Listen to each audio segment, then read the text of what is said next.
जय हिंद। स्वागत है आप सभी का एक बार फिर से आपके अपने चैनल इन्हीं क्लासेस में।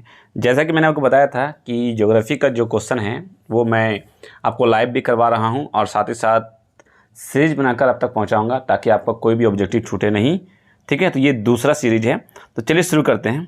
पहला क्वेश्चन यहाँ पे लिखता होगा, आपको दिख रहा होगा। ये क्वेश्चन क्या है कि कृषि, वानिकी और मत्स्य निम्न में से किस क्षेत्र में सम्मिलित है। ठीक है, तो ये किसमें है? प्राथमिकी में है। ठीक है, प्राथमिक में आपका सम्मिलित है।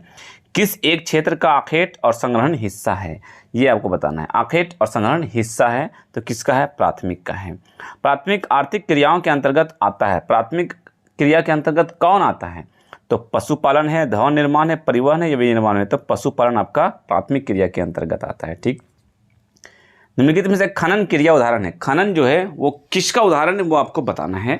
तो खनन जो आपका है वो ऑप्शन नंबर 1 प्राथमिक जो है वो उसका उदाहरण हो जाएगा खनन। ठीक है, क्योंकि ये प्रकृति से मिलता है। ठीक है, तो प्राथमिक क्रिया आपका पहला उदाहरण है।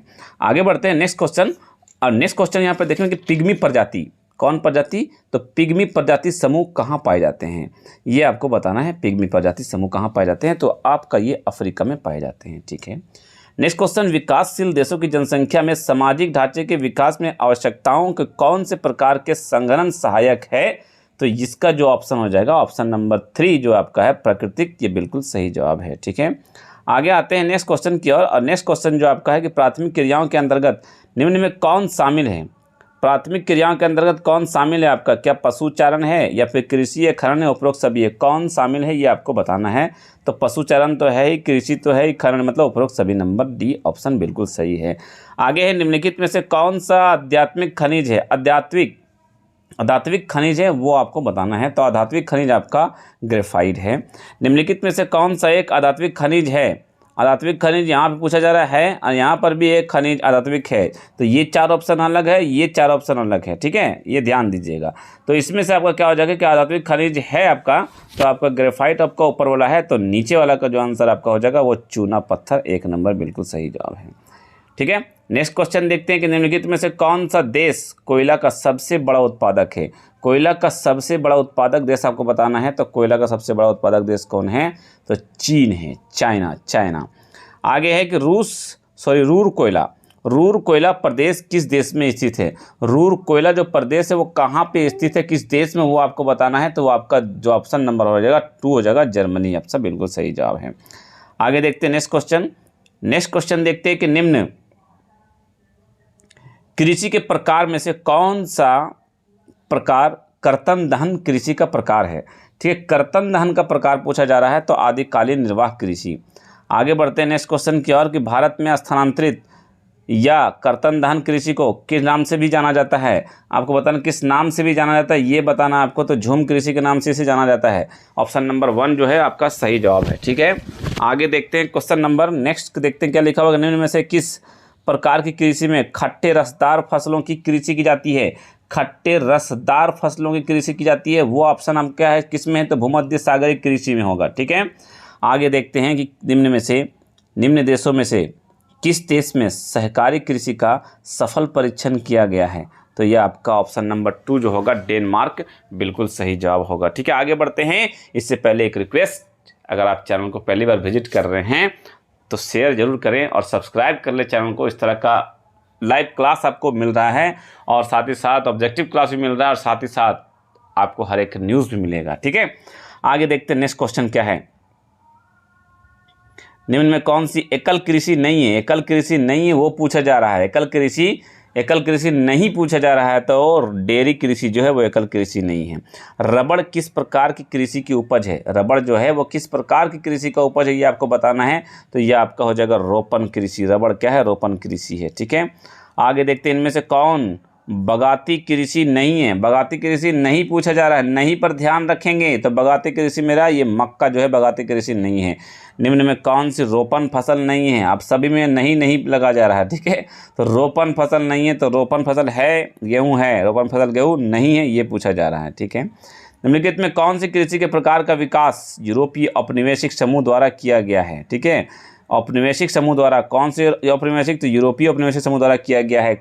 कोलखोज का या फिर अग्रोत्पादन का या मिश्रित कृषि का या फिर रोपण कृषि का।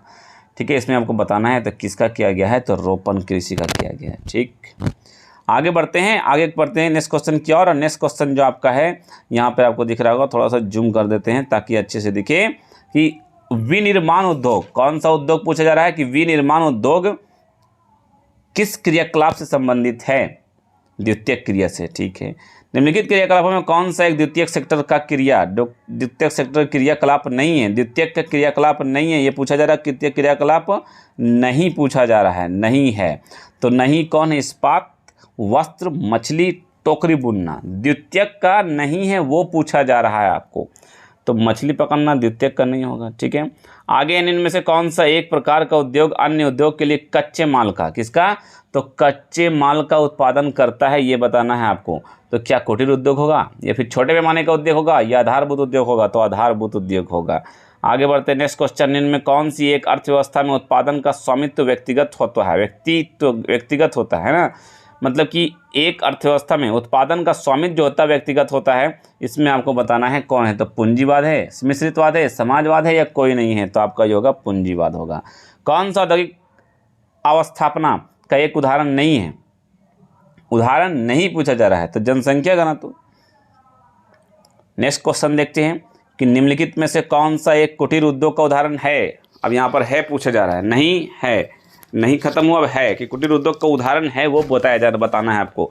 तो कुटीर उद्योग का उदाहरण पूछा जा रहा है, तो कुटीर उद्योग का उदाहरण कौन हो सकता है, रस्सियां बनाना, कपड़ा तैयार करना, साबुन बनाना या फिर रसायन।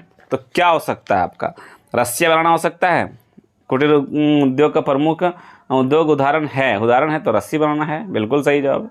आगे देखते हैं निम्नलिखित में से ऊनी वस्त्र उद्योग का प्रमुख केंद्र पूछा जा रहा है, सेंटर कहाँ है ऊनी वस्त्र का, तो लीड्स में है, 1 नंबर ऑप्शन बिल्कुल सही जवाब है। मैनचेस्टर किस उद्योग के लिए प्रसिद्ध है, मैनचेस्टर किस उद्योग के लिए प्रसिद्ध है, ये आपको बताना, मैनचेस्टर किस उद्योग के लिए प्रसिद्ध है, तो सूती वस्त्र के उद्योग के लिए। और आपको ऑप्शन देते हैं, सॉरी आपको क्वेश्चन पूछते हैं एक होमवर्क के तौर पर, आप जरूर बताएंगे कि मैनचेस्टर है कहाँ। फिर ये तो सूती वस्त्र के लिए है ठीक, लेकिन मैनचेस्टर है कहाँ, ये आपको ऑप्शन आपको होमवर्क में है, आपको बताना है। HW है, क्या है वो, HW है मैनचेस्टर वाला, और मैनचेस्टर है कहाँ वो आपको बताना है। ठीक है, आगे बढ़ते हैं नेक्स्ट क्वेश्चन की ओर। और नेक्स्ट क्वेश्चन जो हमारा है कि निम्न में से किस प्रकार की बस्तियां, ठीक है, बस्तियां जो है किस प्रकार की सड़क, नदी या नहर के किनारे होती है, यह आपका पूछना है। तो रेखीय होती है।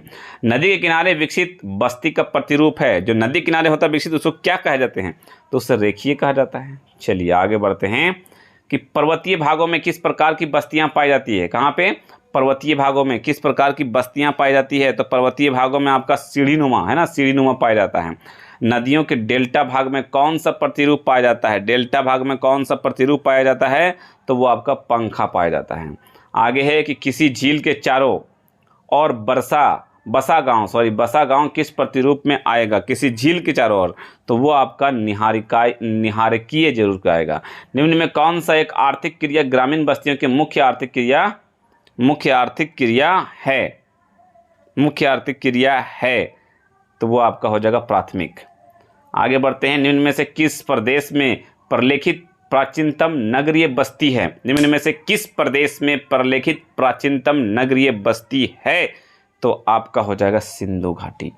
प्रलेखित प्राचीनतम नगरीय बस्ती, तो प्राचीन कहाँ है हमारा, सिंधु घाटी से बेटा ये हमारा है, तो सिंधु घाटी आपका ऑप्शन हो जाएगा 2 नंबर बिल्कुल सही हो जाएगा। ठीक है, आगे बढ़ते हैं। क्वेश्चन खत्म हो गया। तो ये आपका जो क्वेश्चन था, इंपॉर्टेंट क्वेश्चन आपके एग्जाम में आने वाले, आपके जो ऑब्जेक्टिव टाइप के क्वेश्चन हैं, आप तो किए होंगे, मॉडल पेपर तो कर चुके होंगे, मॉडल पेपर के अलावा, क्योंकि मॉडल पेपर से ऑब्जेक्टिव क्वेश्चन ज़्यादा नहीं दिया जा रहा, सब्जेक्टिव दिया जा रहा है, तो मैं सीरीज के तौर पर आपको दे रहा हूँ कुछ क्वेश्चन, इसको आप पढ़ लें, समझ लें, सारा क्वेश्चन आपका क्या होगा, आप आराम से बना सकते हो वहाँ ऑब्जेक्टिव तौर पर। ठीक है, तो मिलते हैं फिर नेक्स्ट सीरीज में। ये सीरीज 2 था, पहला नहीं देखे तो देख ले, और लाइव क्लास भी मैं करवाया हूँ, लाइव क्लास में ज्वाइन नहीं करते तो ज्वाइन करें, और लाइव क्लास का जो वीडियो है वो आपको चैनल पर मिल जाएगा, उसको भी देख लें आप। ठीक है, तो आपकी तैयारी अच्छी से हो जाएगी, और आप ज्योग्राफी में आपका 35 क्वेश्चन आएगा, तो 35 आउट ऑफ 35 आप सही कर लेंगे। ओके, मिलते हैं फिर नेक्स्ट वीडियो में, धन्यवाद।